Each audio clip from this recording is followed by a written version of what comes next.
रामपुर नामक गांव में मोहन अपनी पत्नी राधिका के साथ रहता था। मोहन बहुत ही भोला भाला था। वहीं इसके विपरीत उसकी पत्नी राधिका बहुत ही चतुर और चालाक थी। एक दिन की बात है, सुबह सुबह मोहन अपने खेतों पर काम कर रहा था। तभी वहां पर उसका खेत पड़ोसी श्याम वहां आया और जब उसने मोहन को खेत पर काम करते हुए देखा तो अपने मन में सोचने लगा। अरे रे रे, खेत पर तो आ गया हूँ पर काम कैसे करूँ? इतना सारा काम है और इतनी धूप भी। ऐसा करता हूँ, इस मोहन से कहकर अपने खेत का भी काम करवा लेता हूँ। वैसे भी यह बड़ा सीधा साधा भोला है, मना तो करने वाला नहीं। यह कहकर श्याम मोहन के पास गया और उससे बोला। अरे मोहन भैया, राम राम। क्या कर रहे हो भाई? कुछ नहीं, बस खेत जोत रहा हूँ श्याम भैया। ये तो बहुत अच्छी बात है मोहन भैया। अच्छा ये बताओ, क्या तुम मेरी मदद करोगे? हाँ भैया, बताओ क्या मदद करनी है। अच्छा सुनो, वो आज क्या है कि अरे रे रे रे, मेरी तबीयत कुछ ठीक नहीं है। ऊपर से पूरा शरीर दर्द कर रहा है। तो ज़रा तुम मेरे खेत को भी जोत दो तो तुम्हारी बड़ी मेहरबानी होगी। अरे हाँ हाँ भैया, क्यों नहीं, इसमें मेहरबानी वाली क्या बात है। मैं पहले तुम्हारा खेत जोत देता हूँ। मोहन भोला तो था ही, वह उसकी बातों में आ जाता है और अपने खेत को छोड़कर श्याम के खेत को जोतने लगा। दोपहर को जब राधिका खाना लेके खेतों पर आई तो वह काफी ज्यादा हैरान हुई और उसने मोहन से कहा। अजी, आप ये क्या कर रहे हैं?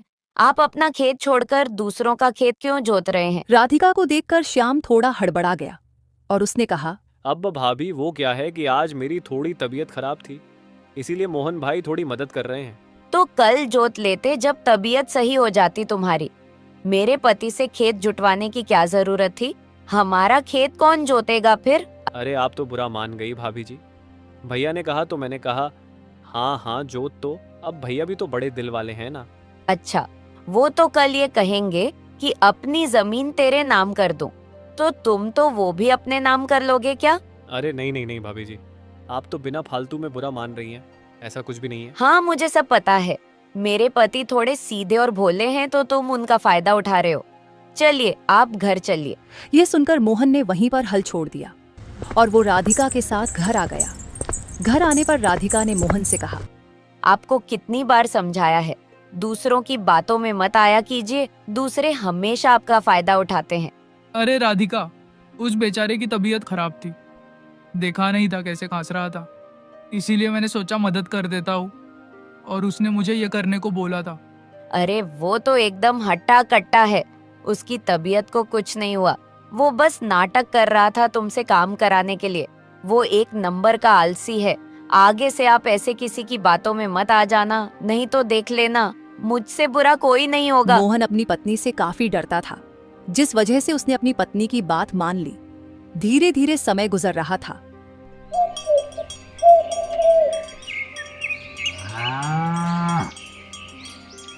वहीं दूसरी तरफ उसी गांव के जंगल में एक साधु तपस्या कर रहा था। साधु गहरी तपस्या में लीन था। ऐसा लग रहा था जैसे वह कई वर्षों से तपस्या कर रहे हों। उसी गांव में एक सेठ रहता था। वह बहुत लालची था, हमेशा गरीबों का धन खाता और उनसे ज्यादा ब्याज वसूल करता।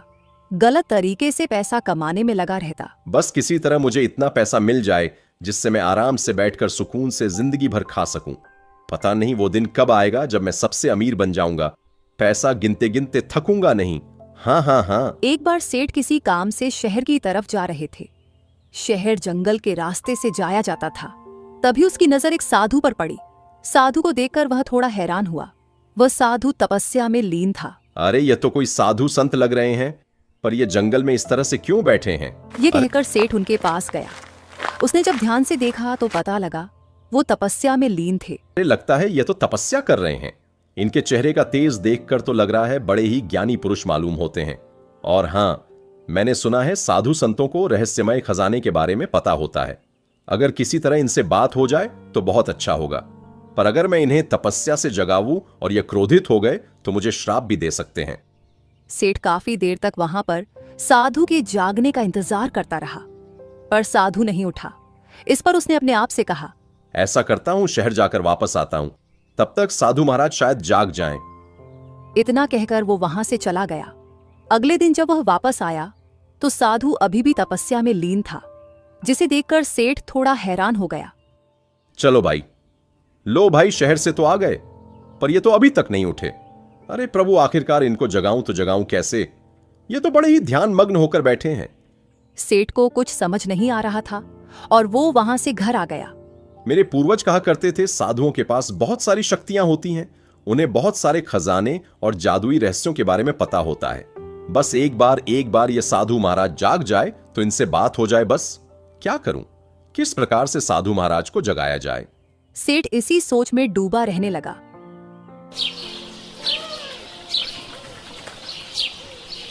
वहीं दूसरी तरफ राधिका एक दिन शहर जा रही थी क्योंकि घर का राशन खत्म हो गया। तभी उसे रास्ते में कमला मिली। कमला ने राधिका को देखा तो कहा, अरे राधिका बहन, कहाँ जा रही हो थैला लेकर? अरे वो बस बाजार जा रही हूँ घर का राशन लेने। राशन खत्म हो गया है। अरे तो अपने पति से कह देती, वह ले आते। तुम क्यों जा रही हो अकेले? अरे उनसे तो मैं परेशान हो रखी हूँ। तुम्हें तो पता ही है उनमें बिल्कुल भी बुद्धि नहीं है। यह समझ लो वो मूर्ख ही है। हाँ हाँ राधिका बहन, यह तो तुमने बिल्कुल सही कहा। मुझे तो बड़ी हैरानी होती है कि आखिर तुम अपने पति के साथ रह कैसे रही हो। अरे रहना तो पड़ेगा ही, वह मेरे पति हैं। भले ही कैसे भी हैं, पर वह मुझे बहुत प्रेम करते हैं। ये सुनकर कमला काफी खुश हुई और बोली, वैसे कुछ भी कहो राधिका बहन, भगवान ने आपकी जोड़ी बहुत अच्छी बनाई है, क्योंकि भले ही आपके पति कैसे भी हो, पर आप बहुत ही चतुर हो। ये सुनकर राधिका मुस्कुराई और इसके बाद वो वहां से बाजार की तरफ चली गई। बाजार आने के बाद वह सब्जी के ठेले पर गई। अरे भैया, सब्जियां कैसे दी है? अरे भाभी, आप तो रोजाना आती हैं, आपको बताने की जरूरत है क्या? जो पसंद आए सो ले जाइए। आती तो रोजाना हूँ, पर तुम्हारे रोजाना भाव बदल जाते हैं, इसीलिए पूछ रही हूँ। आलू तो मेरे खेतों में ही हो जाते हैं। ये टमाटर कैसे दे रहे हो? अच्छा भाभी, टमाटर है सिर्फ 60 रुपये किलो। बहुत बढ़िया और ताजे हैं आपके लिए, ले जाइए। हाय राम, 60 रुपए किलो? तुम तो पूरी लूट मचा रखी है। मैं भी खेती करती हूँ, 30 रुपए किलो लगाओ। अरे नहीं नहीं भाभी जी, 30 रुपये किलो आपको कहीं नहीं मिलने वाली। यह तो बहुत ज्यादा कम कुछ है। कम नहीं है, मुझे सब पता है। 20 रुपए किलो लाकर 60 में बेचते हो। तुम्हें तब भी 10 का फायदा ही करा रही हूँ। अरे अरे भाभी जी, ठीक है, आप ले जाओ, पर चिल्लाओ मत। ऐसे कोई और सुन लेगा, क्योंकि इस तरह मेरी ग्राहक ही खराब हो जाएगी। ले जाओ ले जाओ। ये कहकर सब्जी वाले ने राधिका को टमाटर 30 रुपये में ही दे दिए। इसके बाद राधिका ने घर का और सामान भी लिया और घर लौट आई। घर आने पर उसने देखा मोहन आ चुका था और खाना खा रहा था।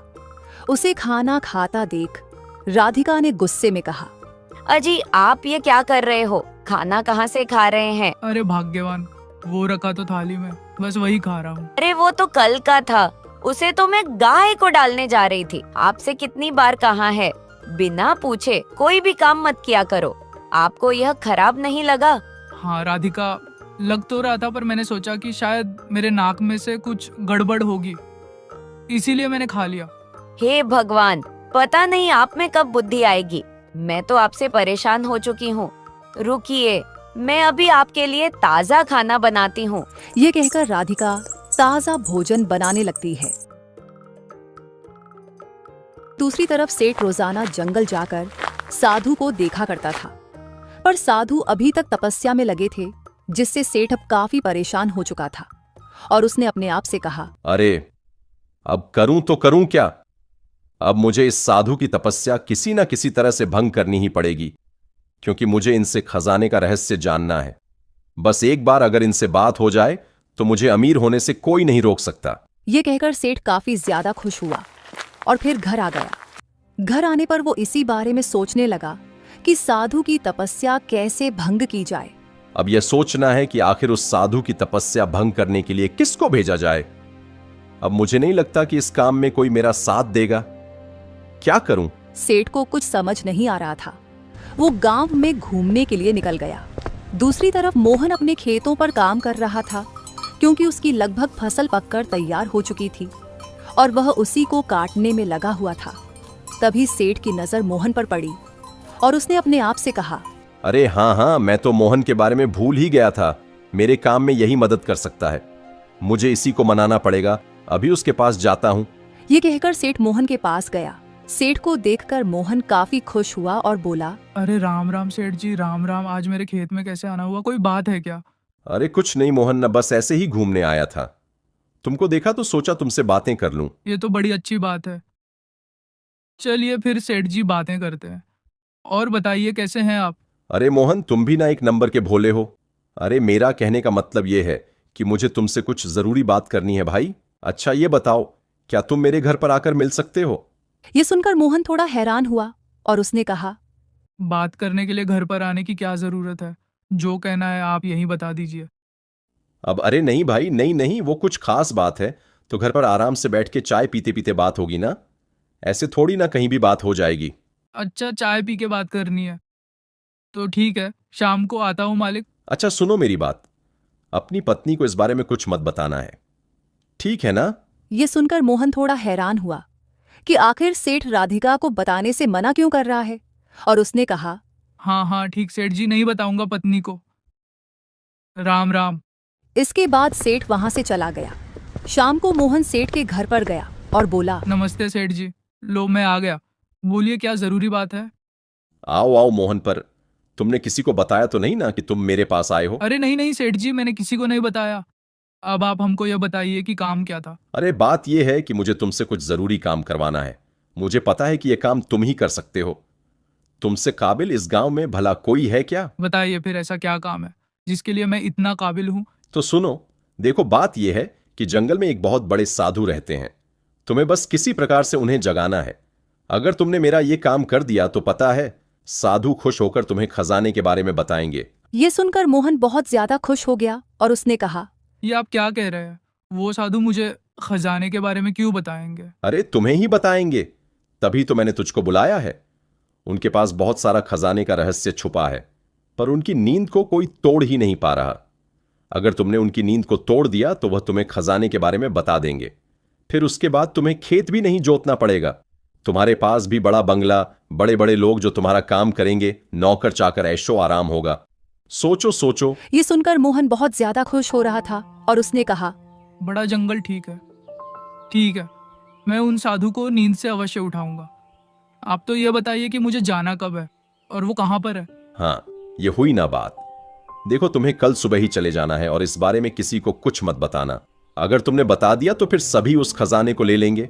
हाँ हाँ समझ गया समझ गया, इस बारे में किसी को नहीं बताना है, समझ गया। ये कहकर मोहन वहां से चला गया। अब तो मोहन बहुत ज्यादा खुश था। मोहन को इतना खुश देखकर उसकी पत्नी राधिका थोड़ी हैरान हुई और बोली, क्या हुआ? आप इतने खुश क्यों लग रहे हैं? अरे नहीं नहीं, बस ऐसे ही। अब वो क्या है कि बता नहीं सकता। अरे बता भी दीजिए, आखिर ऐसा क्या हो गया जो आप इतने खुश नजर आ रहे हैं? अब बस इतना समझ लो कि हम लोग अमीर होने वाले हैं। ये सुनकर राधिका थोड़ी हैरान हुई कि आखिर मोहन ऐसा क्या करने वाले हैं जो अमीर हो जाएंगे। पर हम लोग अमीर कैसे होंगे? अरे ये सब मैं तुम्हें बाद में बताऊंगा, अभी नहीं बता सकता, समझो ना। राधिका ने मोहन से काफी पूछा पर मोहन ने नहीं बताया। लगता है ये इस तरह नहीं बताने वाले, मुझे कुछ दूसरा उपाय ढूंढना पड़ेगा। अगली सुबह मोहन राधिका को बिना बताए ही वहां से चला गया। राधिका ने जब देखा तो मोहन घर पर नहीं था, जिस पर वो थोड़ी हैरान हुई। अरे यह कहाँ चले गए? ये तो मुझे बताकर जाया करते थे, लगता है खेतों पर ही गए होंगे। ये कहकर वो उसे देखने के लिए खेतों पर आई, पर खेत में उसे मोहन नहीं मिला, जिस पर वो और हैरान हुई। अरे ये तो खेतों पर भी नहीं है, फिर आखिर कहाँ चले गए? ऐसा तो कभी नहीं हुआ। तभी राधिका को कल रात की बात याद आई और उसने कहा, कहीं ये है भगवान, आखिर इनके दिमाग में क्या चल रहा है और किसने इनके दिमाग में यह सब भर दिया? मुझे जल्दी पता लगाना पड़ेगा मेरे पति कहाँ हैं, कहीं ये किसी मुसीबत में ना फंस जाए। ये कहकर उसने गांव में एक दो लोगों से पूछा। तभी श्याम ने बताया कि उसने उसको जंगल की तरफ जाते देखा। ये सुनकर राधिका ने कहा, क्या तुम्हें पूरा यकीन है वो जंगल में ही गए हैं? हाँ हाँ भाभी, मैंने उन्हें सुबह जाते देखा। कह रहे थे कि कुछ जरूरी काम है, पर क्या काम है ये बताया नहीं मुझे। ये सुनकर राधिका और ज्यादा परेशान हो गई और वह भी जंगल की तरफ चली गई, जिस पर श्याम थोड़ा हैरान हुआ। वहीं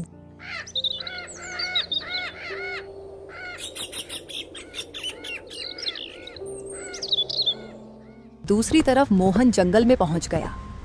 तभी उसे एक पेड़ के नीचे साधु दिखाई दी। साधु को देखकर मोहन समझ गया कि सेठ इन्हीं के बारे में बात कर रहा था, और इसके बाद वह साधु के पास पहुंचकर बोला, ओ तो ये है वो साधु, सच में बड़ी गहरी नींद में है। साधु महाराज, ओ साधु महाराज, जागो ना, मुझे आपसे ज़रूरी बात करनी है साधु महाराज। ओ साधु महाराज, अरे किसी भी तरह से तो उठिए साधु महाराज। इसके बाद भी साधु नहीं उठे, जिस पर मोहन थोड़ा हैरान हुआ। ये तो जाग ही नहीं रही है, लगता है मुझे अब कुछ और ही करना पड़ेगा। ये कहकर वह पास की नदी पर गया और वहां से पानी भरकर ले आया। हाँ, अब तो साधु महाराज जाग जाएंगे जब मैं ये पानी उनके ऊपर डाल दूंगा। ये कहकर मोहन ने वो पानी साधु के ऊपर डाल दिया। पानी डालते ही साधु की तपस्या भंग हो गई और उन्हें बहुत तेज क्रोध आ गया और वह चिल्लाकर बोले, किसकी हिम्मत हुई? किसने हमें जगाया? किसने किया यह पाप? अरे वाह साधु महाराज, आप नींद से जाग गए, ये सब मैंने किया है। मोहन को देखकर साधु बहुत ज्यादा क्रोधित हुए। तभी वहां पर राधिका भी उसे ढूंढते हुए आ गई। तुम्हारी इतनी हिम्मत, मैं तुम्हें श्राप देता हूँ। राधिका ने जब साधु को इतना क्रोधित देखा तो वह काफी ज्यादा हैरान हुई और बोली, रुकिए साधु महाराज, मेरे पति को क्षमा कर दीजिए, इसने यह जानबूझकर नहीं किया। नहीं, तेरे पति ने बहुत बड़ा पाप किया है। यहाँ पर मैं पिछले 10 वर्षों से तपस्या में लगा हुआ था, पर तेरे पति ने मेरी पूरी तपस्या पर पानी फेर दिया और अब मैं इसे श्राप दूंगा। नहीं नहीं, आप मेरे पति को श्राप मत दीजिए, यह इन्होंने अनजाने में किया है। इसने जैसे भी किया हो, पर मैं इसे नहीं छोड़ूंगा। इसने मेरी वर्षों की तपस्या पर पानी फेर दिया। अरे अरे, पर सेठ जी ने तो कहा था कि अगर मैं आपको जगाऊंगा तो आप मुझे खजाने के बारे में बताइएगा। ये सुनकर राधिका भी काफी ज्यादा घबरा गई और बेली, इसका मतलब आपको यहाँ पर सेठ ने भेजा था। हाँ हाँ हाँ, राधिका उन्होंने ही कहा था कि अगर मैं साधु महाराज को जगाऊंगा तो वह मुझे खजाने के बारे में बताएंगे। तभी तो मैं कल बहुत खुश था। ओ, तो इसका मतलब तू यहाँ खजाने के लालच में आया था? अब तो मैं तुझे नहीं छोड़ने वाला। साधु महात्मा, मेरे पति को माफ कर दीजिए, इन्होंने अनजाने में ये सब किया है, जबकि ये सब तो इनसे किसी और ने करवाया है। मुझे कुछ नहीं पता, मुझे सिर्फ इतना पता है कि तेरे पति ने मेरे 10 वर्षों की तपस्या भंग कर दी। इसकी तो सजा इसे मिलेगी। हाँ हाँ, मुझे पता है, तपस्या तो इन्होंने ही भंग की है, पर इसके पीछे किसी और का हाथ है और मैं आपको आपके असली दोषी तक पहुंचाऊंगी। ये सुनकर साधु थोड़ा सोच में पड़ गया और उसने कहा, ठीक है, मुझे असली दोषी तक पहुंचाओ जिसने मेरी तपस्या भंग करवाई है, वरना मैं तेरे ही पति को श्राप दूंगा। ये सुनकर राधिका और मोहन वहां से चले गए।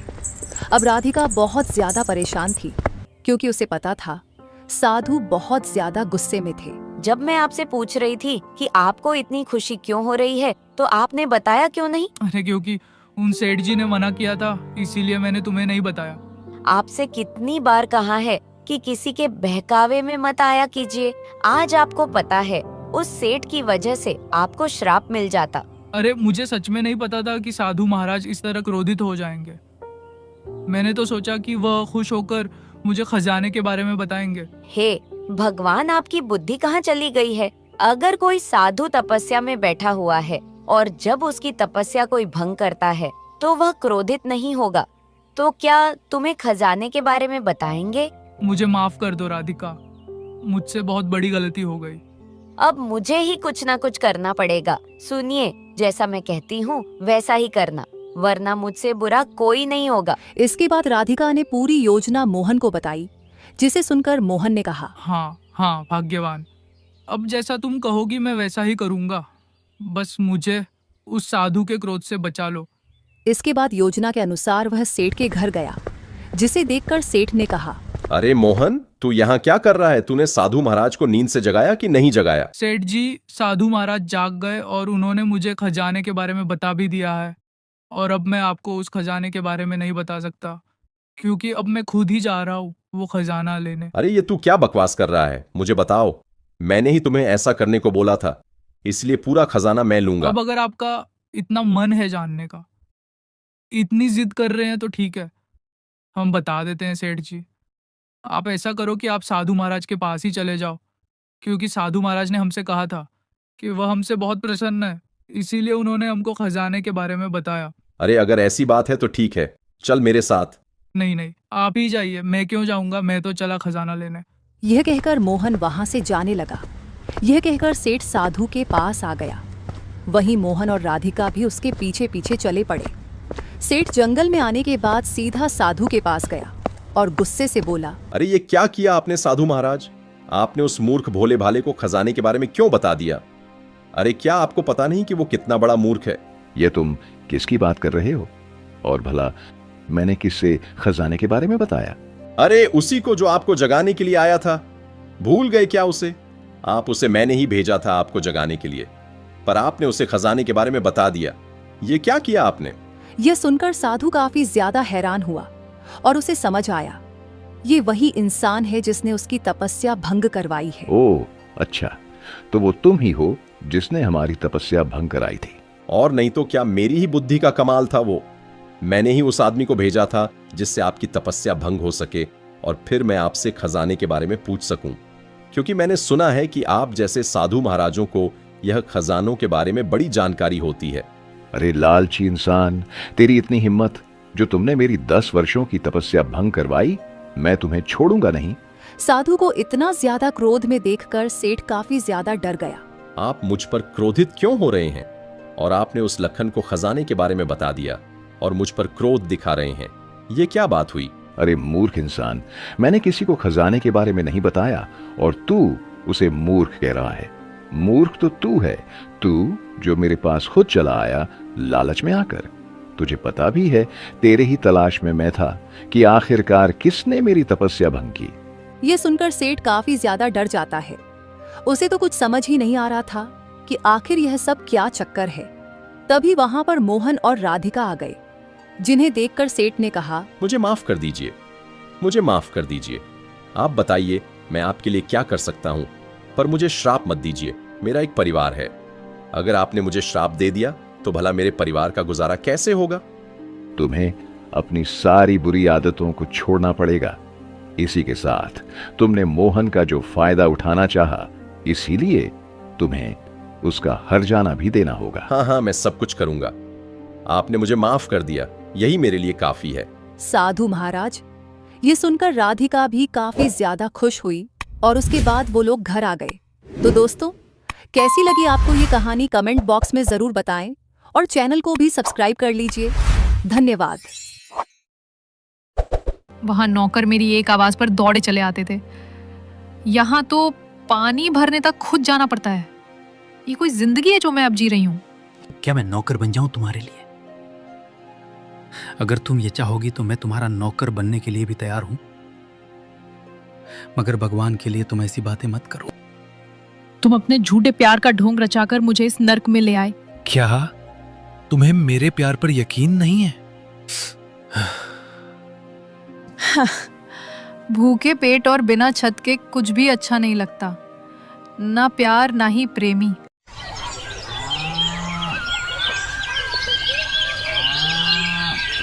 एक छोटा सा गांव था जिसका नाम रामपुर था। गांव छोटा था पर वहां के लोगों के दिल बड़े थे। वहीं गांव के एक कोने पर एक टूटी फूटी झोपड़ी जैसी दुकान में केशव लोहार रहता था। केशव एक साधारण लोहार था। वह अपनी आंखों में सपने लिए दिन भर लोहा पीटता रहता था। केशव को काशीनाथ की बेटी मोहिनी बहुत पसंद थी। उस समय भी मोहिनी उसकी दुकान के सामने से ही जा रही थी। ये तो वही है, सुनार काशीनाथ की बेटी। क्या नाम था उसका? हाँ, मोहिनी। ये कितनी सुंदर है, जैसे भगवान ने अपने हाथों से उसकी सुंदरता को तराशा हो। उसका सुंदर रूप देखकर मेरे मन को शांति मिलती है। केशव भैया, अपने काम पे ध्यान दो। तुम जिसको देख रहे हो वो कोई आम इंसान नहीं। जानते नहीं हो क्या? ये हमारे गांव के घमंडी सुनार सेठ काशीनाथ की बेटी है मोहिनी। लोहे वाले के दिल में सोने वाली उतर गई है सुंदर। मगर केशव भैया, तुम्हें काशीनाथ का पता नहीं है, कितना घमंडी है वो। सच्चे प्रेम के आगे काशीनाथ जैसे आदमी को भी झुकना पड़ता है। सुंदर, मेरा प्रेम कोई आम नहीं, मैं सच्चे मन से मोहिनी को चाहता हूं। देखना, एक दिन हमारा प्रेम कामयाब होगा। देख लो खुली आंखों से सपने देख लो। सपने देखने के पैसे थोड़े लगते हैं। हाँ, सपने देखने के पैसे नहीं लगते और ना ही इसमें कोई बुराई है। मगर देखना, मैं अपना सपना एक दिन साकार करूंगा। और वैसे भी मोहिनी मेरे सपनों की रानी है। सपनों की रानी या सुनार की बेटी, कहीं शादी ख्वाब में तो नहीं कर ली? बस तुम यही समझो। मोहिनी गांव के सबसे अमीर आदमी काशीनाथ सोनार की इकलौती संतान थी। काशीनाथ गांव का सबसे घमंडी इंसान था, लेकिन उसकी बेटी मोहिनी वो जैसे सोने में भी मोती की तरह थी, सीधी और सच्ची। अब केशव रोज मोहिनी के आने जाने का वक्त ताकता था। फिर एक दिन मौका आ ही गया। मोहिनी अपनी सहेली के साथ पानी भरने जा रही थी। राम राम मोहिनी जी। अरे राम राम, आप तो वो लोहार है ना? हाँ, मैं केशव लोहार हूँ। मुझे तुमसे कुछ कहना है। कहीं मेरा घड़ा तो नहीं भरवाना है लोहार जी? नहीं, घड़ा नहीं, कुछ और ही बात है। तो कहो ना, क्या बात है? वो मुझे ये कहना था कि मैं तुमको पसंद करता हूँ। ये बात मैं बहुत दिनों से कहना चाहता था, मगर कह नहीं पाया। केशव की बात सुनकर मोहिनी कुछ पल के लिए चुप हो गई थी। आपको पता है मैं कौन हूँ? काशीनाथ सोनार की बेटी, और आप एक लोहार हैं। ये कैसे संभव हो सकता है? मैं जानता हूँ, पर प्यार में जात पात हैसियत नहीं देखी जाती, दिल देखा जाता है। और मेरा दिल सच्चा है। मैं पैसे से तुम्हारे जितना अमीर तो नहीं हूँ, मगर मेरा दिल बहुत अमीर है। मैं तुम्हें बहुत खुश रखूंगा। केशव का प्रेम देखकर धीरे धीरे मोहिनी का दिल भी पिघलने लगा था।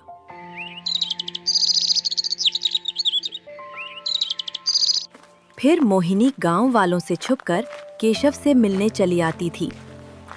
केशव, अगर पिताजी को पता चल गया ना तो वो मार ही डालेंगे तुम्हें। मुझे डर नहीं है, मैं तुम्हें चाहता हूँ और ये बात अब दिल से निकलकर जुबान पर आ गई है।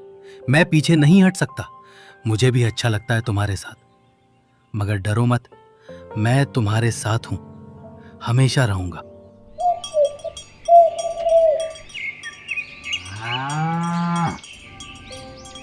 एक दिन अचानक काशीनाथ को खबर लग गई थी, मोहिनी और गरीब लोहार केशव एक दूसरे से प्यार करते हैं।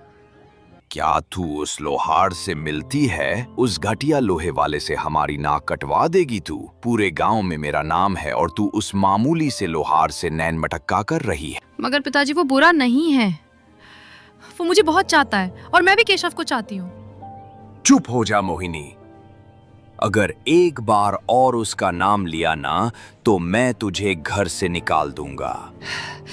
पिताजी, आप ऐसा नहीं कर सकते। आप एक बार केशव से मिलकर तो देखें। खबरदार, अगर तुमने उस गरीब लोहार का नाम भी अपनी जुबान से लिया तो। काशीनाथ मोहिनी को घर में कैद कर देता है। उसका घर से बाहर निकलना तक बंद करवा देता है।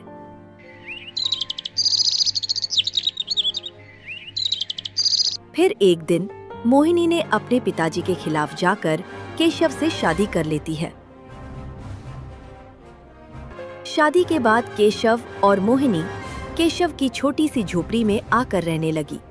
लेकिन अब मोहिनी को केशव से शादी करने पर पछतावा होने लगा था। ये कहाँ आ गई हूँ मैं? ये तो घर भी नहीं है। ऐसा लग रहा है जैसे कोई खंडर हो।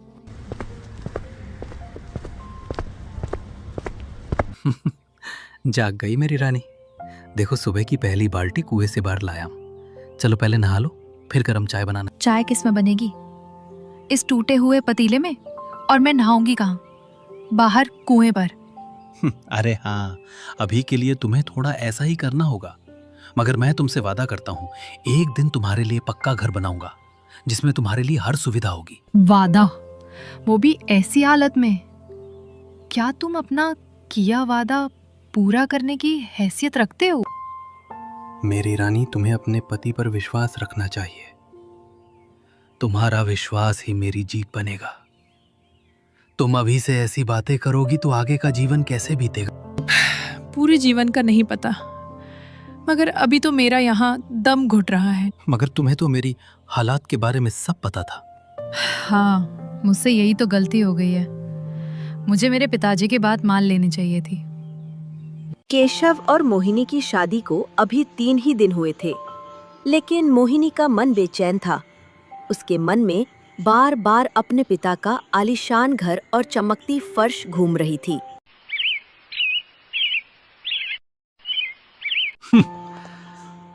सुंदर ने थोड़ा गुड़ दिया था, सोचा तुम्हें मीठा पसंद है तो ले आ। गुड यही है तुम्हारा प्यार। एक दिन भी दूध नहीं देखा मैंने तुम्हारी इस झोपड़ी में, और ये खाना ये तो जानवर भी मुश्किल से खाएं। तुम्हें पता है मेरी हैसियत का। मैं मेहनत कर रहा हूं, तो मुझे थोड़ा समय दो। मैं जल्दी ही सब कुछ ठीक कर दूंगा। मैं तुम्हें दुनिया की सारी खुशियां दूंगा। समय, अच्छा समय तो मैं अपने पिताजी के घर छोड़ आई हूँ। वहां नौकर मेरी एक आवाज पर दौड़े चले आते थे। यहाँ तो पानी भरने तक खुद जाना पड़ता है। ये कोई जिंदगी है जो मैं अब जी रही हूँ? क्या मैं नौकर बन जाऊं तुम्हारे लिए? अगर तुम ये चाहोगी तो मैं तुम्हारा नौकर बनने के लिए भी तैयार हूं, मगर भगवान के लिए तुम ऐसी बातें मत करो। तुम अपने झूठे प्यार का ढोंग रचाकर मुझे इस नर्क में ले आए। क्या तुम्हें मेरे प्यार पर यकीन नहीं है? भूखे पेट और बिना छत के कुछ भी अच्छा नहीं लगता, ना प्यार ना ही प्रेमी। प्यार से शुरू हुई केशव की शादी अब तकरार में बदल रही थी। हर दिन कोई नई लड़ाई, हर रात कोई नई तकरार होती थी। मोहिनी अपने छोटे से घर का एक काम भी नहीं करती थी। मोहिनी के घर में बहुत गंदगी हो गई है।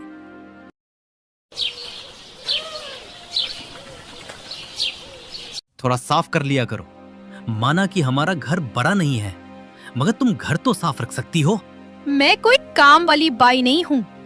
शादी कर ली मुझसे तो क्या अब नौकरानी भी बना दोगे मुझे? मोहिनी, ये घर अब तुम्हारा भी है। हम दोनों का है। घर? इसे तुम घर कहते हो? मिट्टी की दीवारों वाली ये झोपड़ी तुम्हें कहाँ से घर लगती है? हर रोज का यही हाल था। केशव सब सहता, सब सुनता, मगर कुछ ना कहता।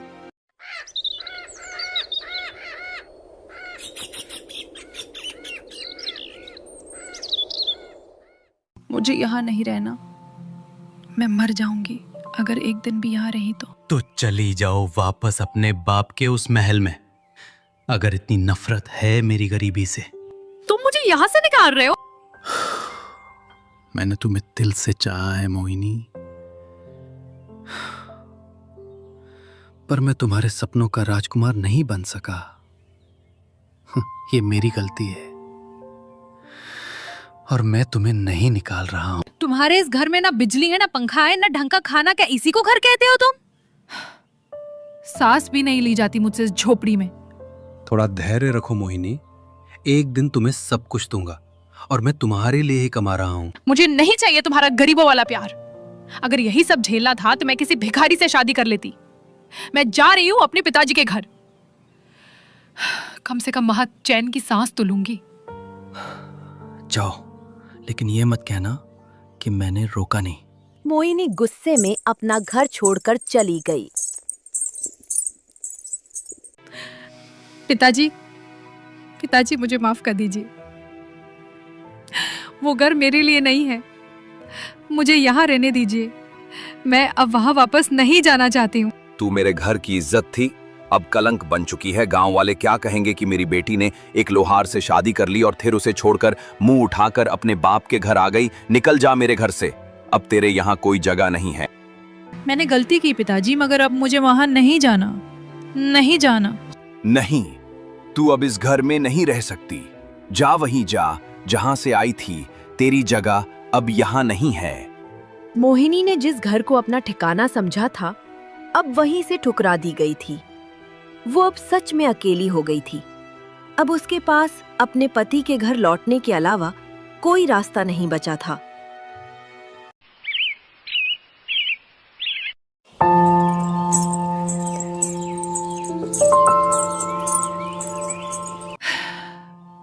मैं अपने पिता के घर से वापस आ गई हूँ केशव। क्या तुम मुझे अपने घर में रहने दोगे? तुम्हारे पिता काशीनाथ ने तुम्हें घर से निकाल दिया ना। मेरी ये झोपड़ी छोटी है मगर दिल बड़ा है मोहिनी। ये झोपड़ी पहले भी तुम्हारी थी और आज भी तुम्हारी है। बस तुम मेरा साथ मत छोड़ना। मैं तुम्हें वो सब खुशियां दूंगा जिसकी तुम हकदार हो। बोलो मोहिनी, क्या अपने केशव साथ दोगी? मैं अब कहीं नहीं जाऊंगी केशव, मुझे माफ कर दो। मैं हमेशा तुम्हारे साथ रहूंगी। मोहिनी का साथ पाकर केशव का हौसला और बढ़ जाता है। केशव अब दिन में काम करता और रातों को खेतों में मजदूरी करता था, पर फिर भी जितना कमाता वो उसकी पत्नी की जरूरतों के आगे कुछ नहीं था। मुझे और मेहनत करनी होगी। अपनी पत्नी के लिए अच्छा घर बनाना है, उसके सारे सपने पूरे करने हैं। अपनी बेटी की गलती की सजा काशीनाथ केशव को देना चाहता था। तभी काशीनाथ ने एक मंसूबा बनाया। और उस गरीब लोहार केशव ने मेरी बेटी को अपने जाल में फंसा लिया। अब उस लोहार को उसकी हैसियत याद दिला के रहूंगा। मालिक, आप कैसे उस केशव से बदला ले सकते हैं? वो आपकी बेटी का पति है, चाहे वो गरीब लोहार ही सही। हाँ, मैं जानता हूं कि वो गरीब लोहार मेरी बेटी का पति है, मगर जिस तरह उसने मेरी बेटी को अपने प्यार के झूठे जाल में फंसाया है, उसी तरह मैं उसे मजबूर कर दूंगा। वो खुद मेरी बेटी को छोड़ दे। क्या करेंगे? पूरा गांव उस केशव को चाहता है। गांव के लोग उसके खिलाफ कैसे जाएंगे? ये काम तुम्हें करना होगा और तुम बहुत अच्छी तरह से जानते हो कि इसे कैसे करना है। रामू ने गांव वालों को केशव के खिलाफ भड़काया था। इसी वजह से उसकी लोहार की दुकान बंद होने के करीब आ गई थी। वो जो मजदूरी करता था, अब गांव के जमींदारों ने उसे मजदूरी देना भी बंद कर दिया था। काफी दिन हो चुके, दुकान पर एक भी ग्राहक नहीं आया और ना ही कोई जमींदार मुझे अपनी जमीन पर काम करने देता है। मुझे तो ये मामला कुछ हाल ही लग रहा है केशव भैया। कहीं काशीनाथ के कहने पर तो गांव वाले ऐसा नहीं कर रहे। एक दिन अचानक केशव की पत्नी बीमार हो गई थी, मगर केशव के पास इतने पैसे नहीं थे कि वो अपनी पत्नी का इलाज करवा सके। तुम जल्दी ठीक हो जाओगी मोहिनी, तुम्हें कुछ नहीं हुआ, मैं तुझे कुछ नहीं होने दूंगा। केशव, मुझे लगता है मैं इस बीमारी से मर जाऊंगी। अगर समय रहते मेरा इलाज नहीं हुआ तो। नहीं नहीं, ऐसा नहीं होगा। तुम जल्दी ठीक हो जाओगी, मैं कुछ भी करके तुम्हारा इलाज कराऊंगा। अपनी पत्नी की बीमारी और पैसे की कमी के कारण केशव बेहद परेशान हो चुका था।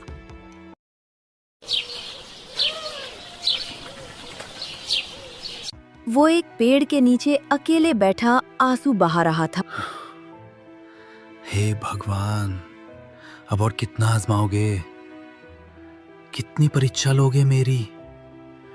मैंने किसी का क्या बुरा किया है? ऐसा कौन सा पाप किया है मैंने? सिर्फ प्यार ही तो किया है। अब क्या मैं अपनी पत्नी को भी खो दूं?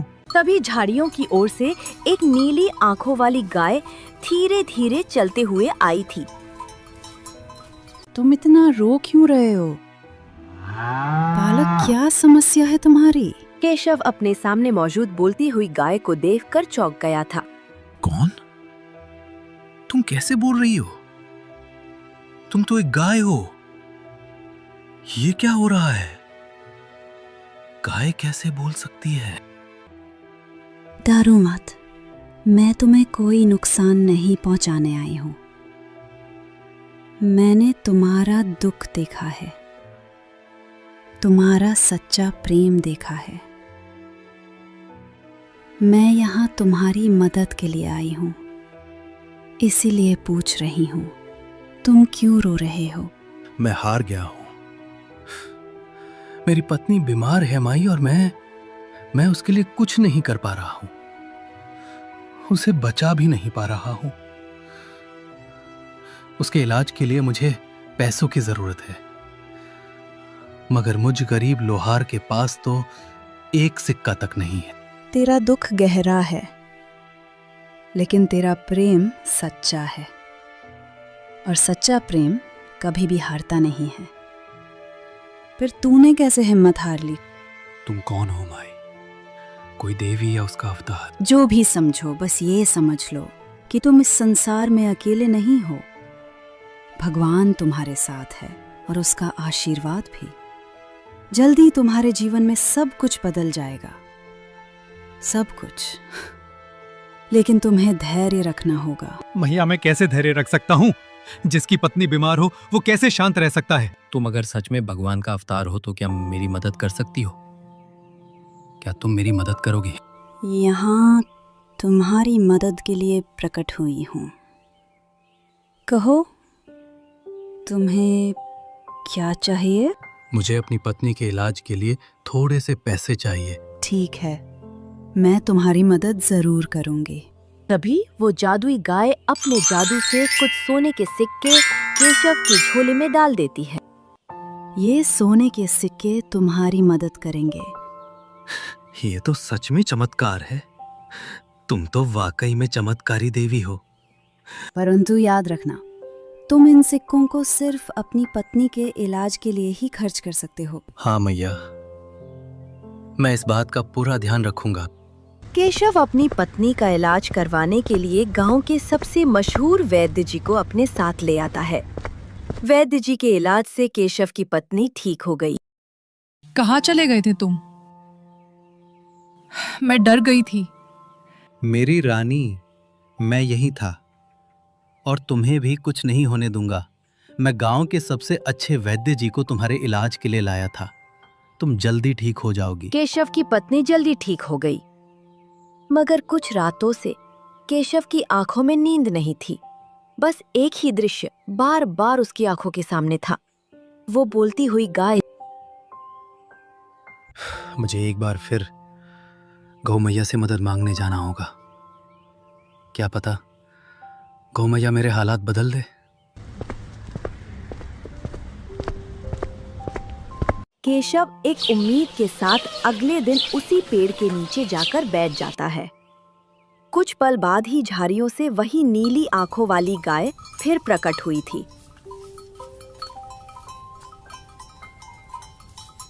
तुम फिर से आ गए हो केशव? आज तुम्हें मेरी किस मदद की जरूरत है? बस एक उम्मीद है मैया, वो तुमसे जुड़ी है। क्या तुम मेरी मदद करोगी? ठीक है, बताओ क्या चाहते हो तुम? मैं अपनी पत्नी से बहुत प्यार करता हूँ। वो मेरी जिंदगी है, मेरे जीने की वजह है। मैं उसे हर खुशी देना चाहता हूँ मैया, लेकिन मेरे पास कुछ नहीं है। ना उसे देने के लिए बड़ा घर है, ना कोई सुख सुविधा। बस ये 2 हाथ और एक प्यार भरा दिल है। अगर तुम्हारे पास शक्ति है तो मेरे हालात बदल दो। मेरी पत्नी के लिए एक ऐसा घर बना दो जिसमें उसे कभी कोई कमी महसूस ना हो। मैं कुछ और नहीं चाहता, सिर्फ उसकी मुस्कान हमेशा बनी रहे। गाय कुछ क्षण केशव को निहारती है, फिर कहती है, यदि ये सब तुम अपनी पत्नी के लिए चाहते हो तो मैं तुम्हारी मदद के लिए तैयार हूँ। जाओ केशव, जब तुम अपने घर लौटोगे तो वहाँ तुम्हारी झोपड़ी नहीं, तुम्हारा महल तुम्हारा इंतजार कर रहा होगा। क्या सच में मैं तुम्हारा उपकार कभी नहीं भूलूंगा? तुमने मेरा जीवन बदल दिया। सच्चा प्रेम हमेशा फल देता है, और तुमने अपने प्रेम की हर परीक्षा बिना शिकायत के पास की है। ये तुम्हारी सच्चाई का फल है। केशव जैसे ही अपने घर पहुंचा, उसकी आंखें फटी की फटी रह गई। जहाँ पहले मिट्टी की झोपड़ी थी, वहाँ अब एक सुंदर महल खड़ा था। ये क्या? क्या ये सच मेरा घर है? केशव, क्या ये घर हमारा है? हम तो इन झोपड़ी में रहते थे, फिर ये कैसे हो गया? ये प्रेम का इनाम है मेरी मोहिनी। मुझे कुछ समझ नहीं आ रहा है केशव। केशव ने अपनी पत्नी को सब कुछ बता दिया, जिससे वो बहुत खुश हो गई। मगर उसकी आंखों में अब भी एक हल्की सी उदासी थी। केशव समझ चुका था कि उसकी पत्नी क्यों उदास है। मोहिनी अपने पिता से मिले बिना अधूरी है। मैं उसके लिए सब कुछ कर चुका हूं, बस यही अंतिम काम बचा है। मुझे मोहिनी को उसके पिता से मिलवाना होगा।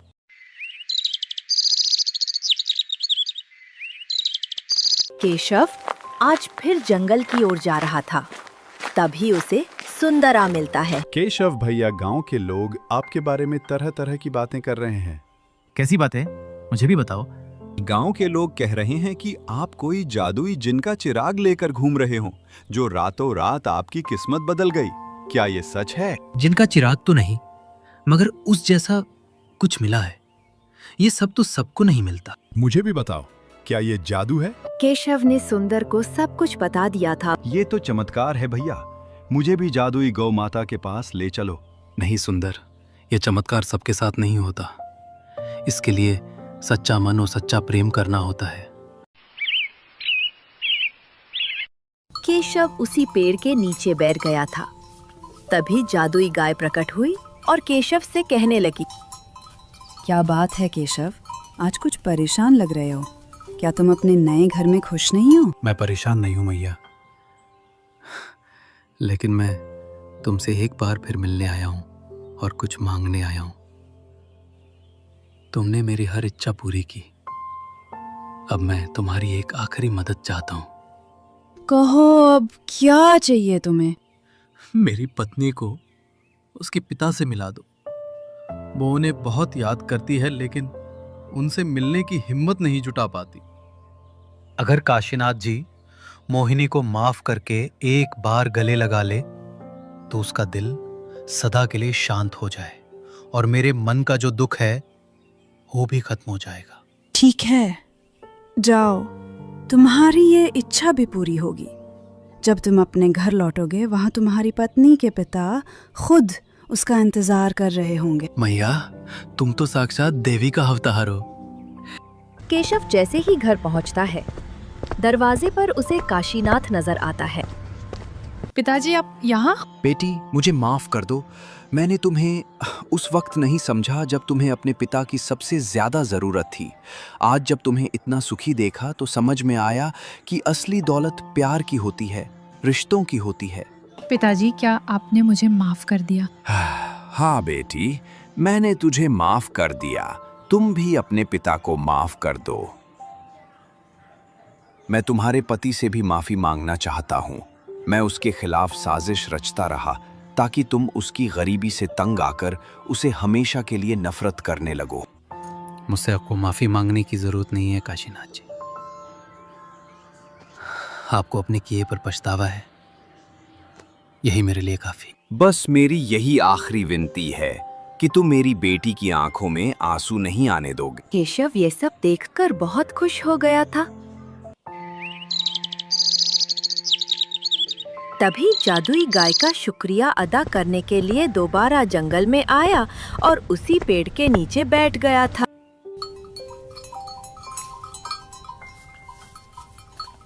कहो केशव, अब तुम्हें क्या चाहिए? तुमने मेरे जीवन को पूरी तरह बदल दिया मैया।